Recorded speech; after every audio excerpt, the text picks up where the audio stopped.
Apoteke, Iruñerritik datorren boskotea da. Post-punk elektrikoan kokatzen dira.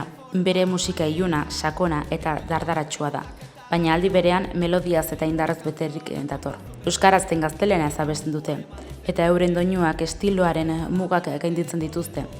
Elektronika eta soinua uztartuz, talde akustiko baten intentsitatea transmititzen saiatzen dira beti. Talde honen ezaugarria da, bazter guztietan arakatzea.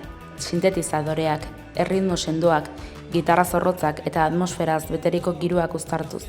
Post-punka, elektronika eta rock esperimentala nahasten dituzte. Ez dute errezen bidea heltzen, baina horixe da hain zuzen bere indarra. Iluntasunetik argia sortzea eta soinuzko paisaia hipnotikoak eraikitzea.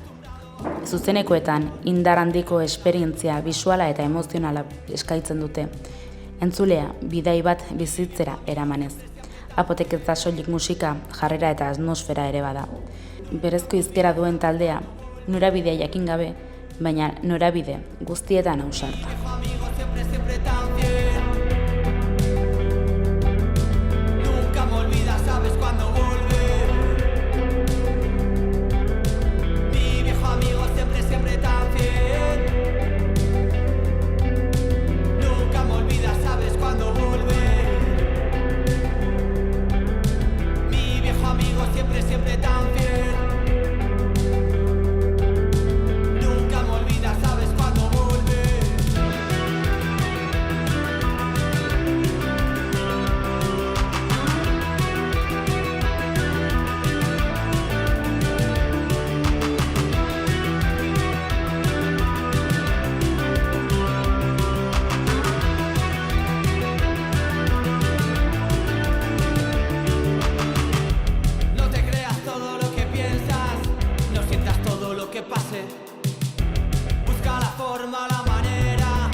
Apoteke taldea Iruñerrian sortu zen, baina ez dakit nola elkartu zineten eta nola jaio zen proiektua? Proiektua jaio zen nire etxean bertan. Nik produktore bezala hasi nintzen etxean movida desberdin batzuk egiten, musika egiten etxean, eta Juleni aurreko abeslaria pare bat ideia bidali nituenean, gustatu zitzaizkion, eta hortik hasi ginen kanta berriak egiten eta Apoteke taldea sortu zen. Ez dakit zein izan zen hasierako motivazio hori edo taldea sortzeko? Motivazioa igual musika desberdina egitea zen. Ni eta talde kide guztiak beste eszena batzuetatik gatoz, bai teknoa, punka, oia eta banuen beste musika bat egiteko motivazioa eta produzitzearen nazen erraminta bat ere hori egiteko eta etxan hasi nintzen bai postpunka, elektronika jorratzen eta horregatik jaio ziren horrelako kantak. Gaur egun ere helburu berdinarekin jarraitzen duzuela errango zenute? Ez dakit helburu finko bat dugun edo ez, baina bai, musika berria egitea eta estilo ezberdina jorratzea eta bai, zuzenekoetan gozatzea talde bezala. Zuen kasuan, taldea sortua zenean, sartua zinetela, ez dakit, helburuak, ez dakit, sartu zineten momentu horretatik gaur egun arte edo Ez dakit, ikusi dituzue helburuak edo taldea bertze bide batetik joan dela? Ez, zentzu hortan, bueno, Adrietan nire kasuan bai biok batera sartu ginela, eta nik uste Imanolek esan duen bezala. Musika estilo ezberdinak probatzeko, gure burua ere bertan ikusteko, eta, bueno, azken finean gai ginen ere horrelako estilo batean jotzeko, ez? Motivazioa genuen batez ere estilo aldatzeko ere, eta zerbait berria frogatzeko egin batean, ez?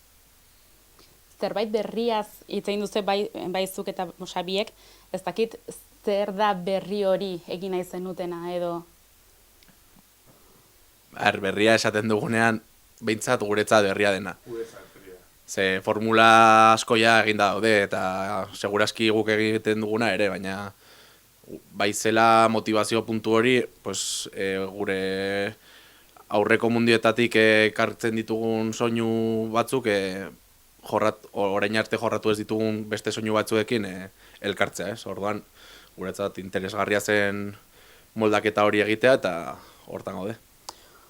Urte hauetako bidea ikusita, ez dakit nola baloratzen duzu egindako ibilbidea?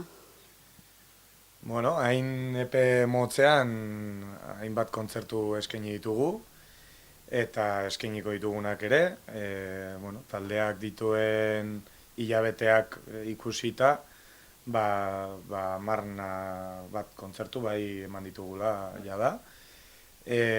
Batzuk gainera maila handikoak, ez, Atortxurroken egon ginen adibidez, azken Atarrabaiako azken edizioa irekitzen, ez, lehenak izan ginela, eta beste hainbat kontzertu, ez, betiko Iruñerrian Aitzina Tabernan, ez dakit, ez, Madrilera ere iristera, ez, jotzera iritsi gara, hainbat kontzertu eskaini ditugu bai gaztetxeetan, areto ezberdinetan, Totemen ere aukera izan genuen Delirium Tremens taldearekin jotzeko, eta hori da.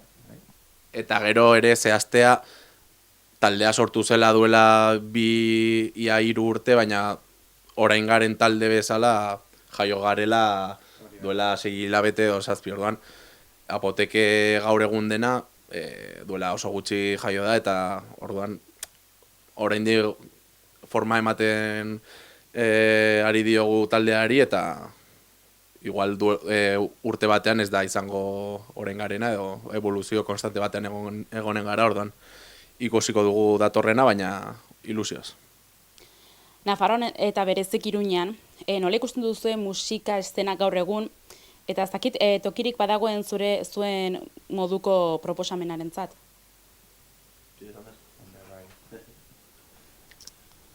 Nik orain nahiko ondo ikusten du Iruñerrian eszenaz, nire ustez talde pilo bat daude orain berriak, eta zegoen jendea igual gauzak egiten bere kabuz, baina orain ideia elkartu dira ideia berriekin edo gauza berriak sortzen, eta nahiko ondo ikusten du dena. Eta Nafarroko kultura eta testu inguruak zenbateraino bustitzen du zuen musika? Edo bustitzen duela errango zenuten?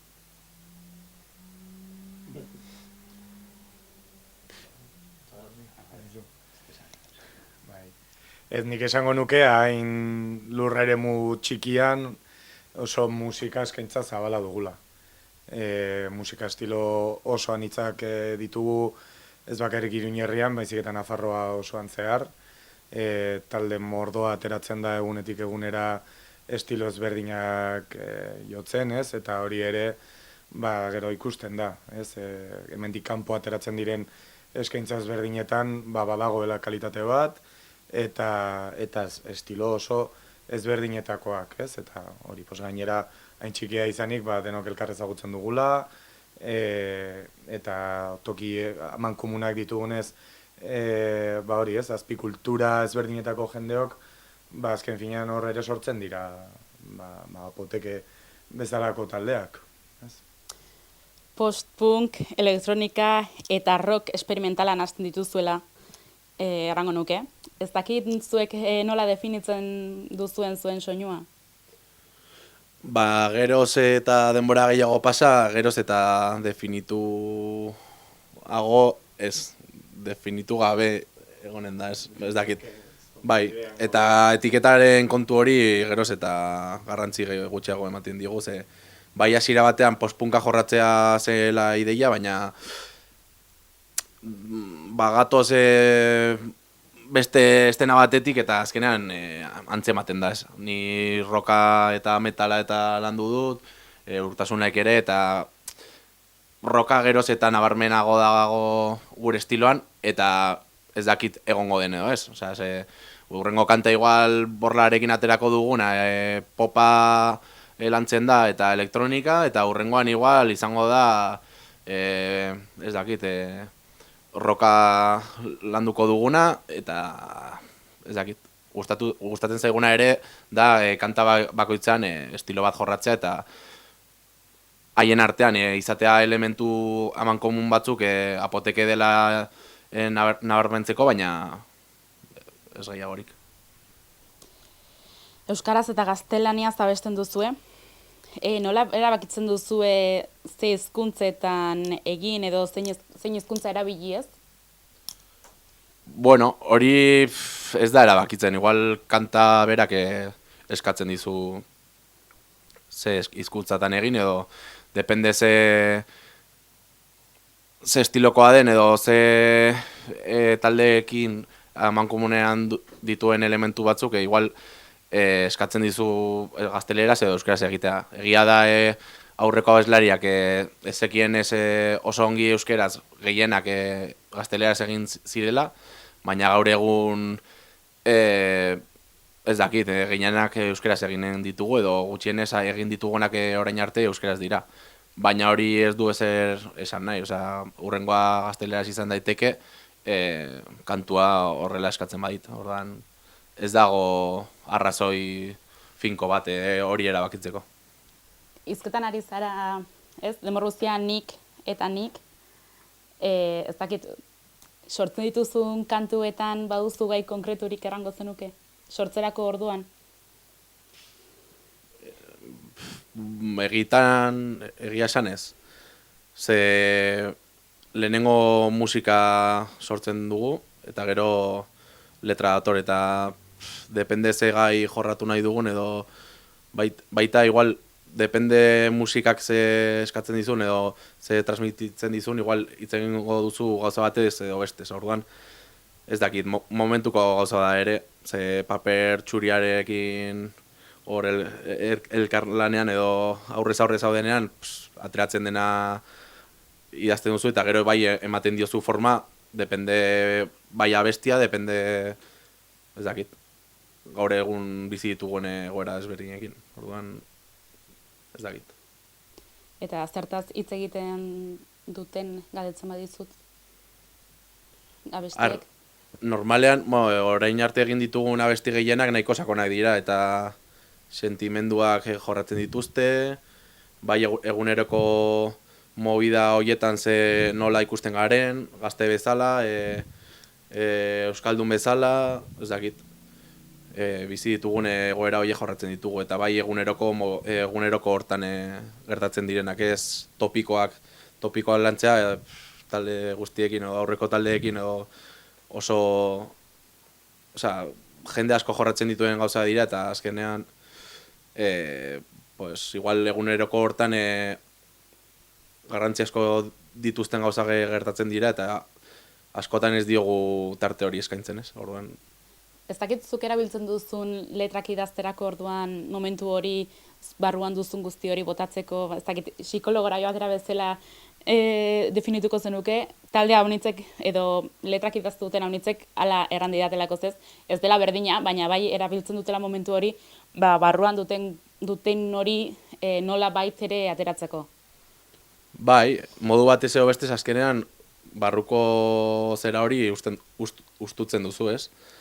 Eta bauzu hor momentu intimo bat zuk eta abestiarekin ateratzen duzuna barruko hori, ez? Ez dakite psikologoari psikologora joatea baino hobeagoa edo antzekoa edo ez dakit, baina bai egiten dizula ongi, ze igual beste goratan ezin duzuna esan bertan islatzen duzu, ez? Orduan baliteke antzeko izatea bai. Eta ez dakit zure taldekideak momenturen batean jarri diren zerbait sortzen. Ez, utzi diozue berari lan guztia, baina ez dakit zuek momenturen batean erabaki duzuen edo zerbaitekin etorri zareten. Bira, ba etxean nengoen eta gu atera dut, ez dakit, ze iruditzen zaizue? Orokorrean, hasiera batean Imanolek ekartzen ditu ideiak, eta bai egia dela gero bakoitzak bere alea jartzen duela, ez? Gero grabatzerako momentuan edo konposizioaren amaieran, ez? Nolabaita forma ematerako momentuan, parteide bakoitzak bere ideiak ekartzen ditu, eta begira, nik uste honetan agian hau edo beste sartu daiteke edo kendu daitekela, ez? Bai, gero bakoitzak bere ekarpenak egiten ditu, nolabait. Ja bete batzu daramagula taldearen barruan, argiago daukagu zer egin nahi dugun, eta orduan guztiok ere parte hartzeko ideia berriak egiten, abesti berrietan badaukagu zer egin edo ideiak planteatu besteentzako ere, eta elkarlanean gero lantzeko.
naizela sentitzen dut. Maite nazaten utzi eta berriro maitatu. Maite nazaten utzi eta berriro maitatu. Maite nazaten utzi eta berriro maitatu.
Bai, ez erran bezala hasieran ez, igual 6 hilabete erran duzu ez eramaten dituzuela, bueno, más o menos, gotxi beti edo, ibilbide berri honekin, akaso ere ondu behar den zerbait da, ez? Ez dakit, lehenago horretik atera da pixka bat, baina, bueno, zein elementu egiten du apoteke entzuten duenarentzat bereizgarri? Bertzetade batzuetaz, edo ez dakit. A ber, bereizgarria igual dela, Iruñerri mailan sinteak dituen talde asko ez daudela, orain arte. Egon dira segurazki asko, baina gure estenan berez ez dira hainbeste egon. Eta bai gitarra distortzionatuekin sinteak egotea, eta gero bai bateria elektronikoak eta ez dakit, ahots oso erreberberatuak eta efektu askorekin, hori hortxe godez. Bai gitarra txorusekin eta efektuekin sinteak, bateria elektronikoak eta gero ahots oso espazialak edo efektu askorekin. Eta hori da berez gure marka. Zuek ere berak errantakoarekin adostu bete? Bai, nik ere berdina esango nuke ez, batez ere estena hontan antzekoak diren talde asko ez daudela. Orduan, bai, nolabait saiatuko gara oraindik eta gehiago desberdintzen, ez? Antzekoak izan daitezkeen horien gandik. Igual movida Espainia mailan bai jorratu dela gehiago, igual Madrilen edo estatu mailan bai daudela antzeko diren talde gehiago edo, baina bueno, hortan gaude ere guk geroz eta denbora aurrera doan heinean, helduko diogu gure estiloari edo jorratuko dugu edo lortuko dugu gure estiloa gehiago finkatzen ere, esan dugun bezala 6 hilabete ditugu talde bezala eta, bueno, oraindik asko dago egiteko eta asko aldatzeko ere. Entsaio lokalean gaudela errango dugu. Ez dakit entsaioekin nola antolatzen zarete? Beste askori pasten zaion bezala, moldatzen eta ordutxoak ateratzen. Azken finean hau ez da gure ogibidea eta, bueno, pasioz egiten dugun zerbait izan da, tartea atera behar zaio ni ere.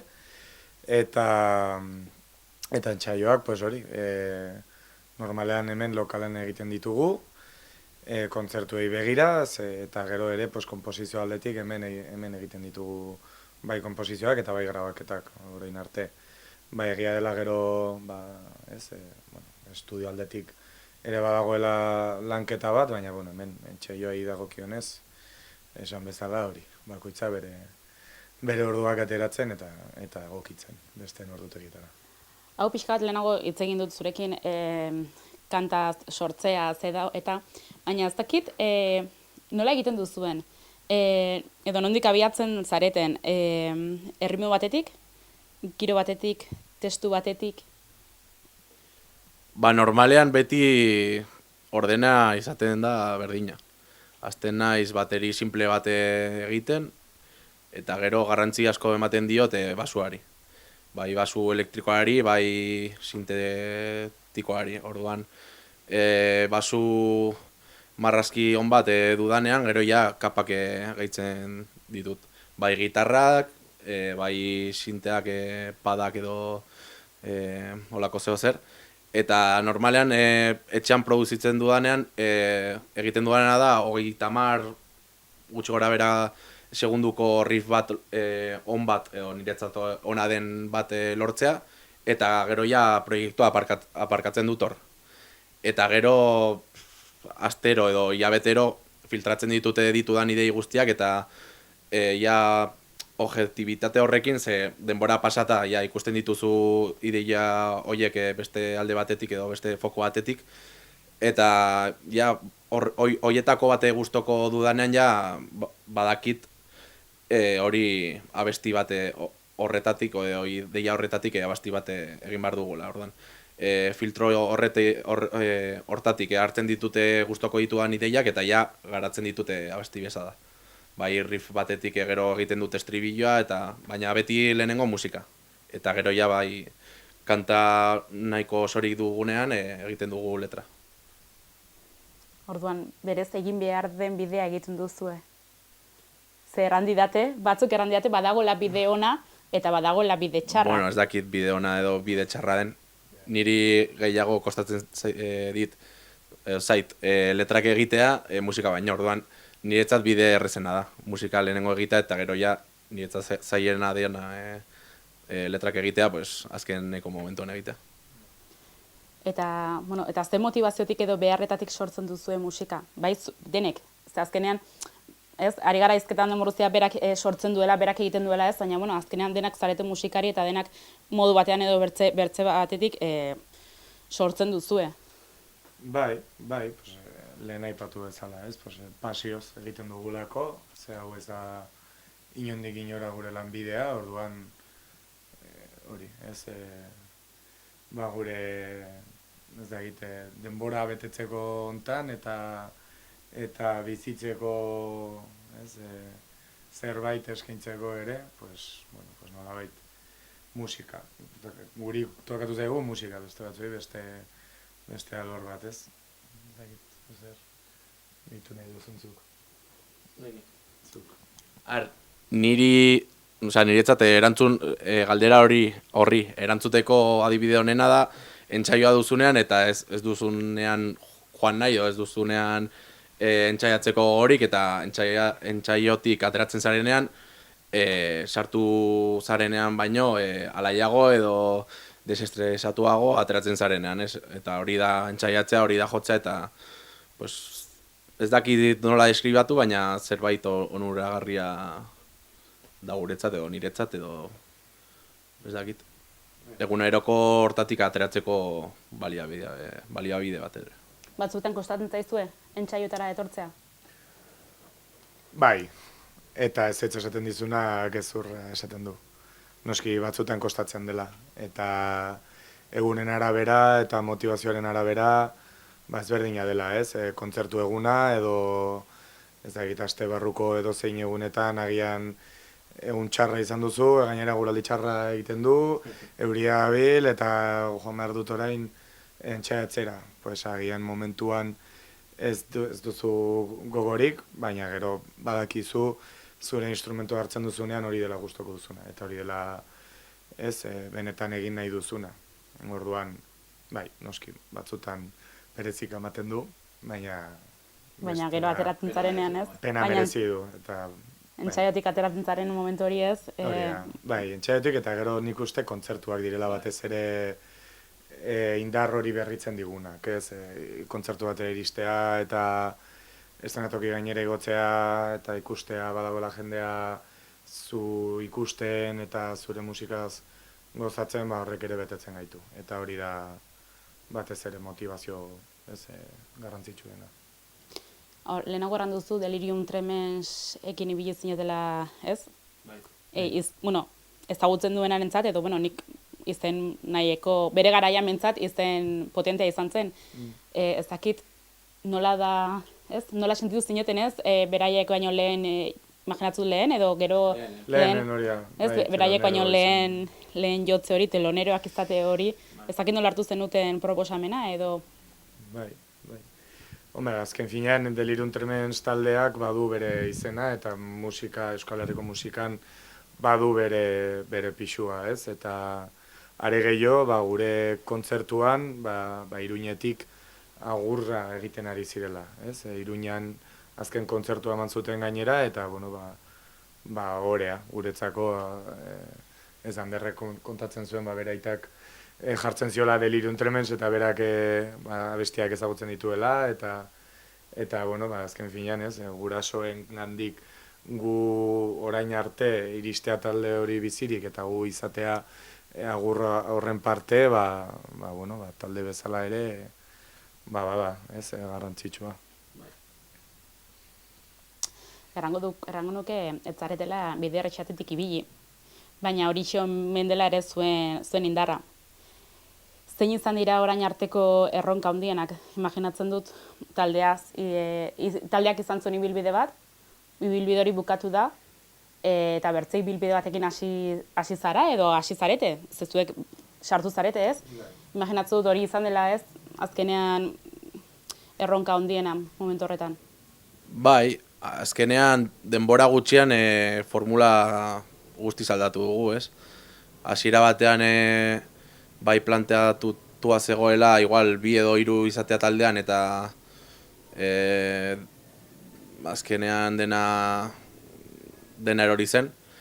Eta planteamendu aldatu eta kontaktatu nuen orain gaur egune apoteke garen guztiekin, eta 2 hilabetetan bageunden entzaiatzen, ez? Orduan erronka hori izan da, ez? Musikalki aurretik genuen ideia nola plazaratu edo nola transformatu banda edo talde bat izan da, ez? Orduan soinu aldetik ere nahiko gauza aldatu dira, eta kanta berriak egiterako orduan ere planteamendua desberdina da, ze orain 2 gitarra gara, basu elektrikoa jotzen du ere, bateria dago, Ander ere dago sinteekin, eta aldatu da, eta erronka ere talde bezala hasierak gogorra dira, eta kanta berriak grabatu behar dira, esfortzu bat egin behar da ekonomikoki, eta, bueno, hortan gaude ere berreskuratzen jarritako esfortzu guztia, eta gutxinaka gure bidea egiten. Estudioetan sartuak izan zarete? Grabaketetan? Apoteke. Bai. Bai, ez? Bai lehenengo diska eta bigarren diska. Bigarren, bai, bi epeak Bai. Julenekin grabatu ditugu. Julen Urzaiz, produktorea, produktore bada ere, apotekenen kasuan, bere estudioan, Sound of Sirens estudioan, eta bai, hori da, bai prozesuan estudioa iritsi arte, ez, bai Manole etxetik eta lokalera egiten dela, eta lokaletik zuzenean ja estudioan grabatu eta produzitu eta masterizatu egiten dela bai. Bai, azkeneko kantak, oraindik argitaratu ez diren kanta horiek grabatzeko lokala honetan grabatu ditugula, ze bai oraindik ez dugunez berreskuratu.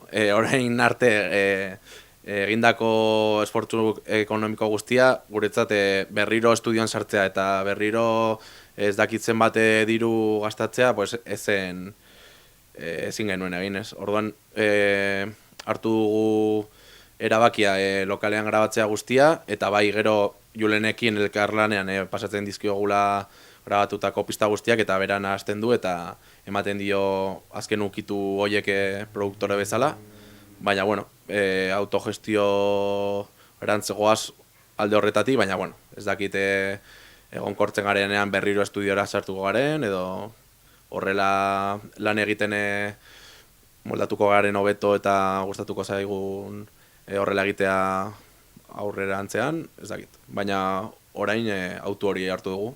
Epe horiek fisikoan daude? Ez ditugu CD fisikoak atera. Eta nonzait pentsatu duzue, edo behar hori sentitzen duzue gaur egun fisiko ateratzea? Behar bezala ez, CD-ak ez dira saltzen. Orduan, eski horrela da.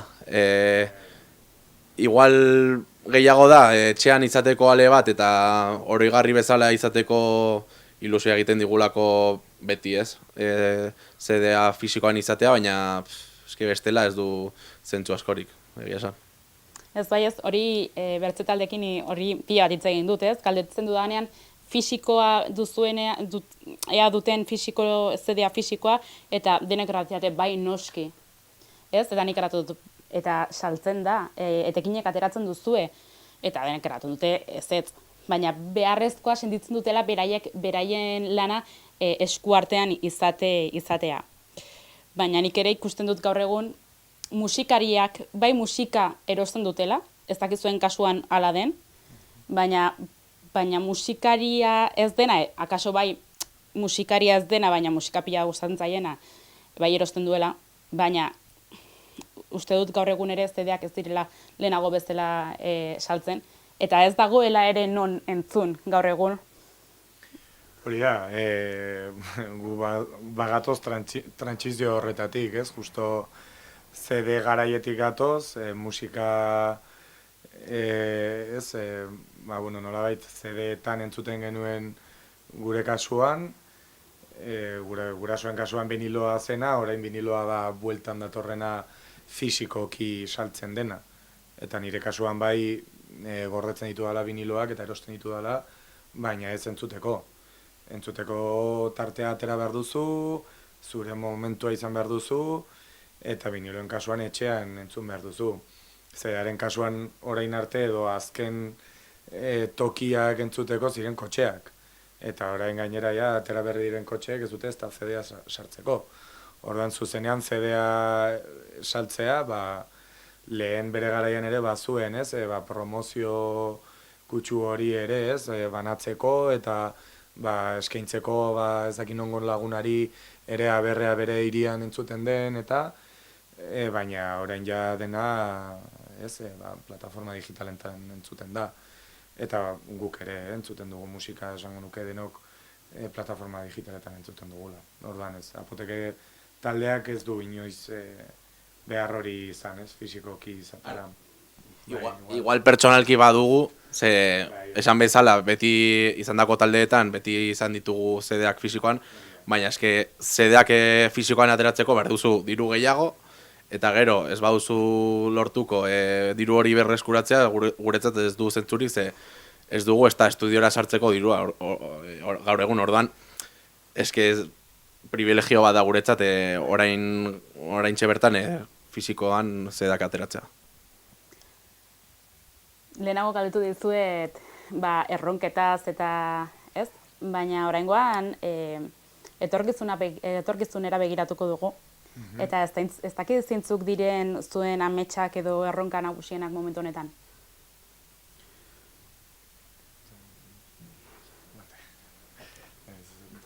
Bai. Ez, talde bezala ez dugu inungo ambiziorik aipatu, ez, gure artean.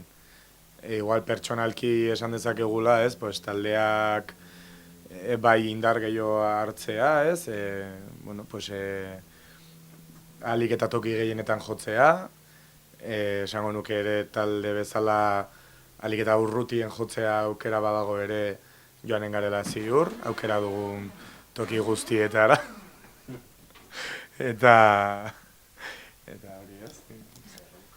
Gaur egun gure erronka handiena da, ez dakit, kantu berriak egitea, eta maite ditugun edo gustatzen zaizkigune taldeekin baldin badira, are eta gehiago ere, elkarlan hori sortzeko ez gure musikari lagunekin eta talde ezberdinekin.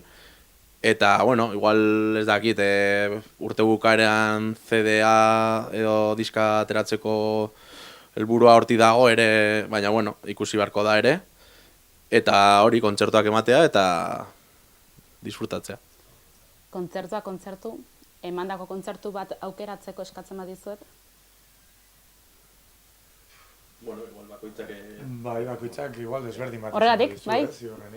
Horregatik nahi, bakoitzak erantzun bat espero. Nik aukeratuko nuke lehenengoa, Aitzina Tabernan zelako, etxean egon delako, eta bai, nik lehenengoa aukeratuko nuke. Bai, nik ere Aitzina Tabernako kontzertuan pentsatu dut.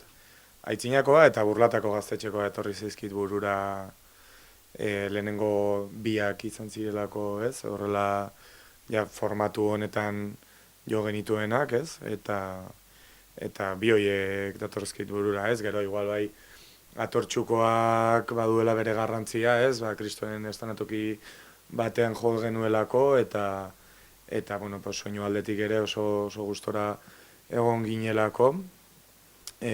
Baina bai, nik uste nire kasuan Burlatako gaztetxeko kontzertuarekin dituen zela.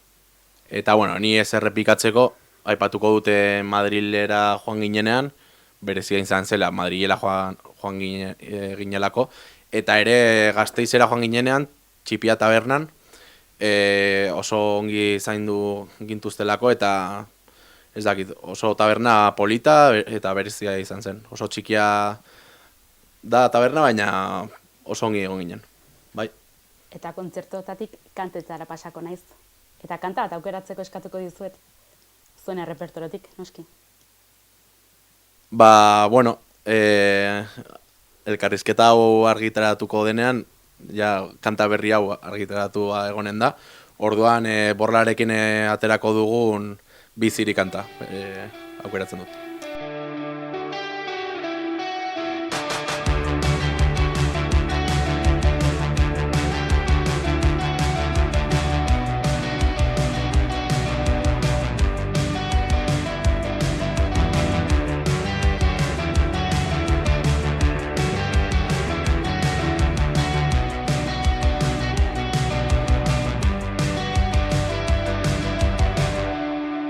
Bezeren, ezpatak isa, zuri emango dizut bat. Ez larritu, gaur ez baitu beharko, inorentzat ez dudua.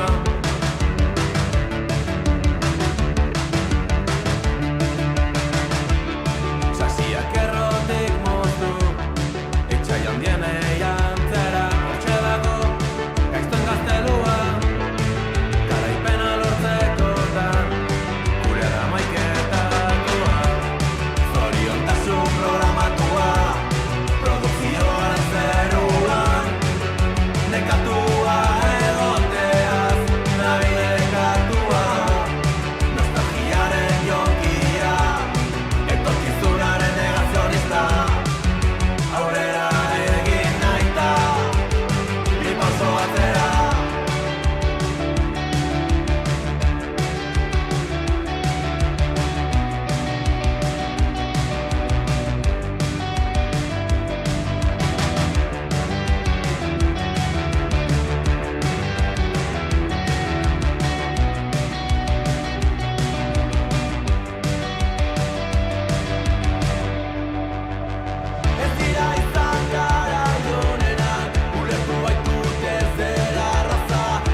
Nik aukeratuko dut Siempre sabes cuándo volver, kanta. Gazteleraz da, ez da euskeraz. Baina nik uste hori izan zela mugarria, ez dakit, nolabait hasiera eman ziona apoteketaldiari. Eta batez ere zuzenekoan gustoko dalako kanta hori jotzea. Nik aukeratuko nuke En un mundo descomunal. Ze lehenengoetakoa da, eta bai, entzun nuenean, ez dakit, zeo zer barruan, iritsi zitzaidan, da gustokoena da, daukat. Borla aipatu duzu. Ez dakit, taldeen arteko elkarlanak garrantzitsuak ikusten dituzuen talde bezala?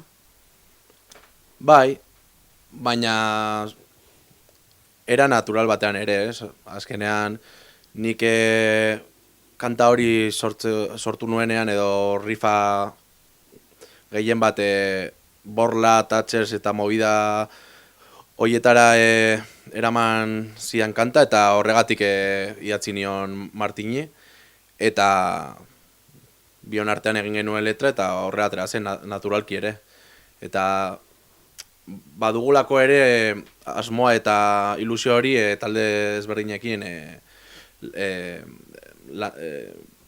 lantzeko edo musika egiteko, ze azkenean zu ikuspuntu bat izan dezakezu, baina bakoitzak musika bizitzen du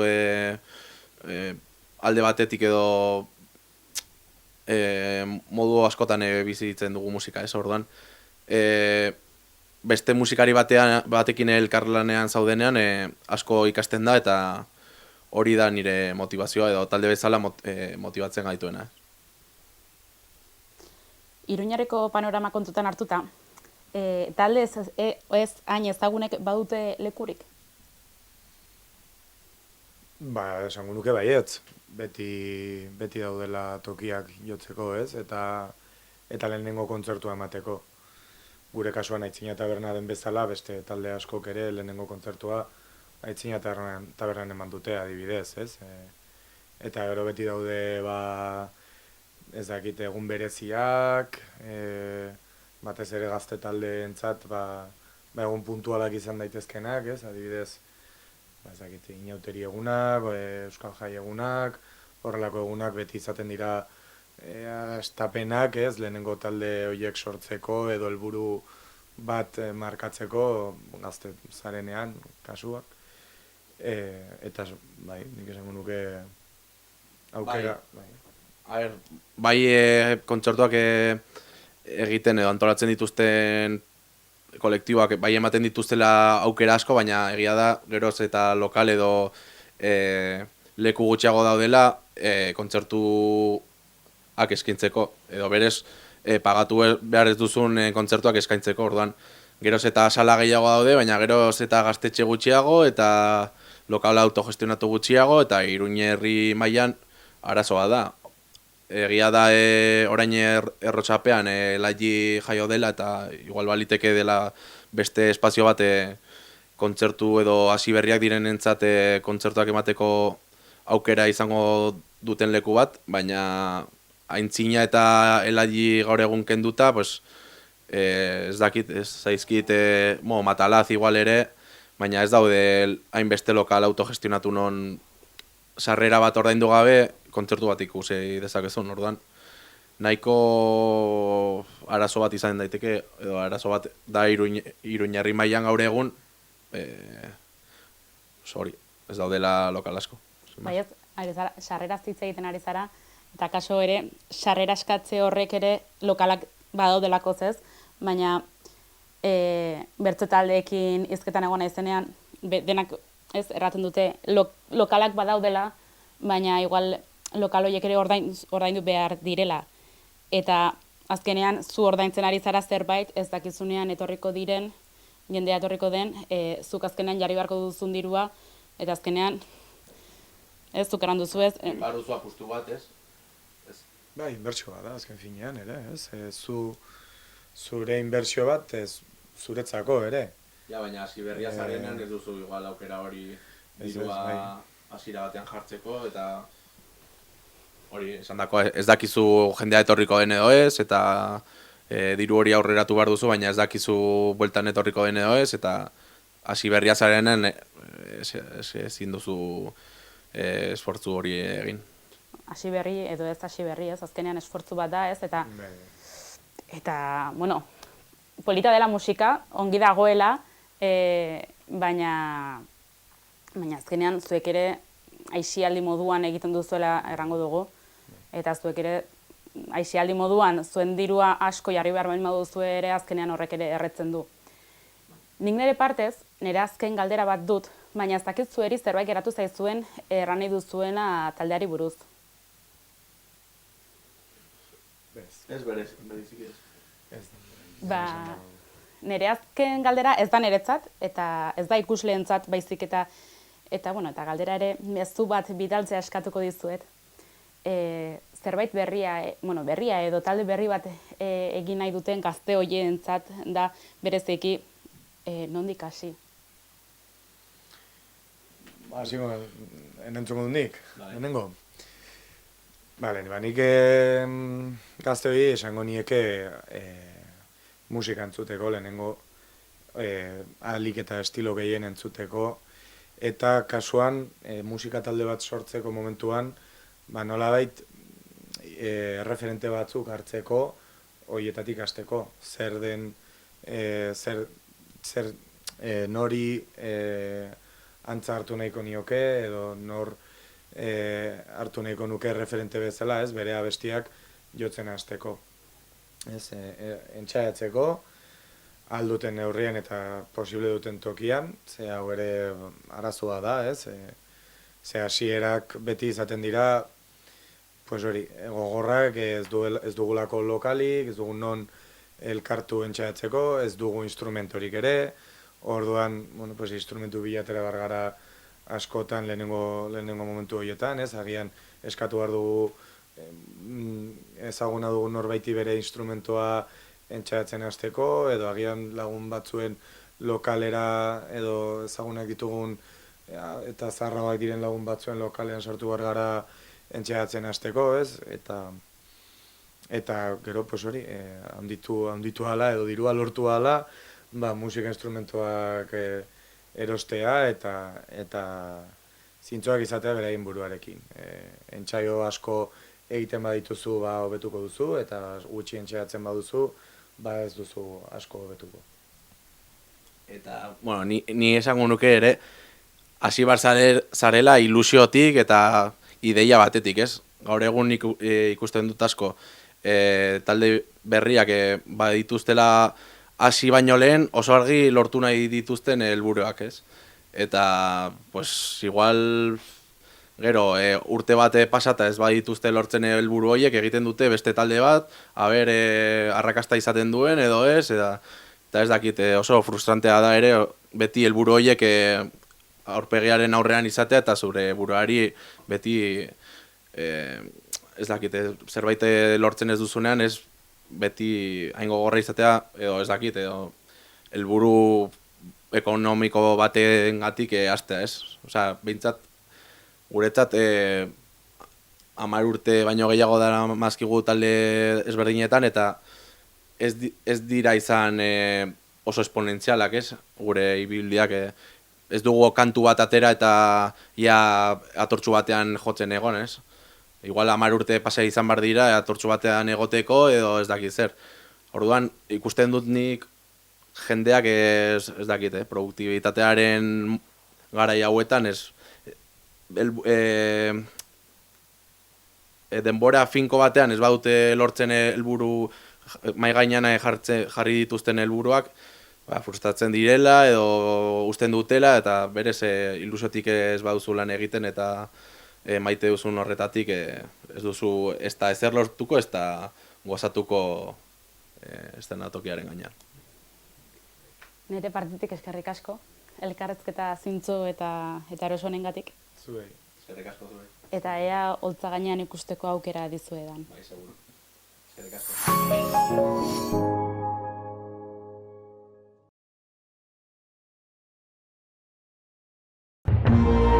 Gobierno de Navarra. Nafarroako gobernua.